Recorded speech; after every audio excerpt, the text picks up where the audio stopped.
नमस्कार मंडळी, आज मी बनवणार आहे सांबार वडी. सांबार वडी बनवण्यासाठी मी इथे मोठी एक वाटी मैदा घेतला आहे.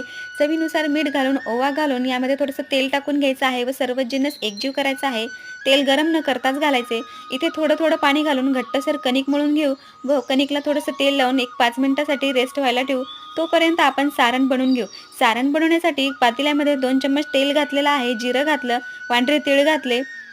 यामध्ये डेसिकेटेड कोकोनट घालून लाल तिखट, सोप, हळद, गरम मसाला, थोडासा शेंगदाण्याचा कुट्टा व चवीनुसार मीठ घातलं आणि यामध्ये खूप सारी कोथिंबीर घालून मिनिटभरासाठी याला परतून घेऊ. परतून घेतल्यानंतर सारण ताटात काढून घेऊन थोडंसं थंड व्हायला ठेवू. इथे मी पोळी लाटून घेतली आहे व सारण भरून त्याचा एक रोल बनवला आहे.